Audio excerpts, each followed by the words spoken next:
Hello and welcome to this video. I'm going to show you everything you need to know to care for your tradescantia zebrina.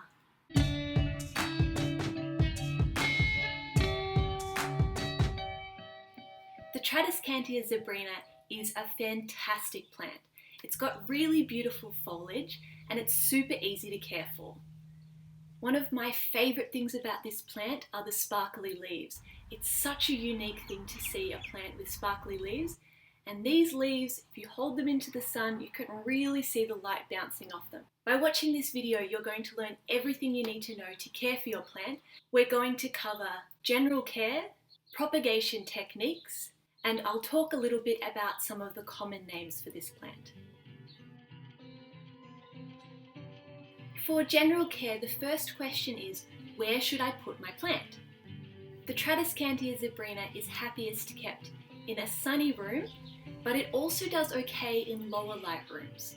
You'll notice on my plant here that it doesn't have that beautiful purple colour on the underside of the leaf, and that's because I've kept it in a lower light room. So if you want to keep that purple colour, make sure to keep it in a sunny room, but it will still survive if you put it in low lighting. This plant needs a water about once a week. Once the soil starts to get a little bit dry, give it a top up. And it also appreciates a spray, so if you've got a spray bottle, give it a spray once a week and it will be as happy as anything. Just like any houseplant, you'll need to fertilise this guy. You can use a liquid or pellets. I like to use the pellets, and I'll sprinkle these on once every few months to make sure that there's enough nutrients in the soil. The final thing is trimming. What this plant wants to do is spread its arms out and down.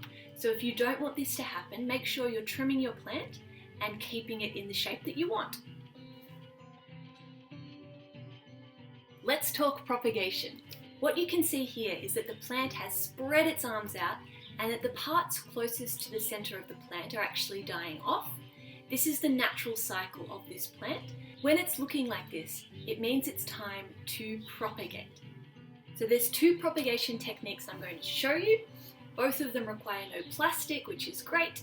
So let's start with propagation technique number one, which is soil. For soil propagation, what you'll do is cut off the bits of the plant that are looking great, that are alive and happy, collect them together, and what we're going to do is cut off the lower leaves. What you'll do next is take some pots full of soil and you want to poke some holes in the soil. This is important so that you don't snap the plant. Once you've made your holes, then what you do is put the cuttings of the plant into the holes, push the soil together and water it in. You'll notice that I've done multiple cuttings per pot, and for this plant that is perfectly fine.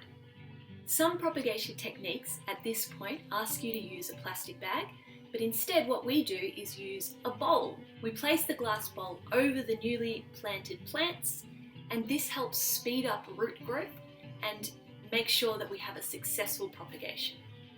And that's it. You leave it for a week or two and the roots will start to root, and then eventually you can pot it into a bigger pot. This is 1 week later, and when I tug on the plant, I can actually feel that it's gripping onto the soil, which is great news. That means that the roots have started to spread out into the soil and we are well on our way to having a brand new plant. Propagation technique number two, water. For this technique, you do the same as before. You take cuttings of those good looking bits of the plant, but this time, instead of putting them in soil, you just put them in a glass and leave them. I just need to sit this in a sunny place for a week or so, and then the roots will start to come out and then it's going to be ready to put into the soil. And that's it. It's such an easy plant to propagate, and by doing this propagation you'll have a great looking plant year after year after year after year. There are two common names for the tradescantia zebrina. The first is wandering Jew. This name is based on an old fable of a Jewish man who needed to cover the whole world by foot. This name makes a lot of sense because this plant literally wants to cover the whole ground And it's also why it's good as a houseplant, but I wouldn't recommend putting it in your garden because it will take over. If you come across a plant called the wandering Jew, you just need to be aware that it's not always the plant we're talking about here. Sometimes this can refer to the Tradescantia fluminensis. This plant is a well-known weed across Australia. It's related to the Tradescantia zebrina, but they are different plants, so just be aware that wandering Jew can mean more than one thing. The next common name is the inch plant, and what that's referring to is this plant's reputation for being able to grow an inch a week. If you've been thinking about getting one of these plants, I highly recommend it.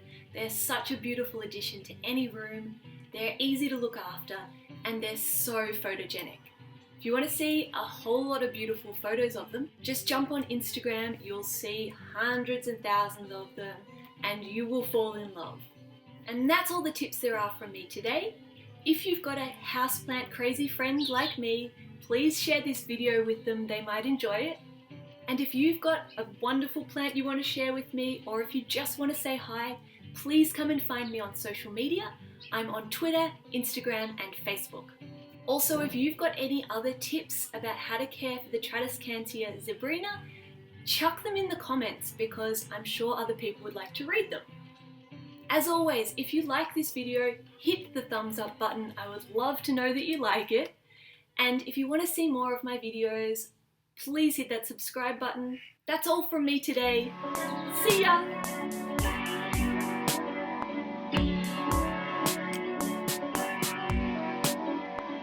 Tradescantia fluminensis.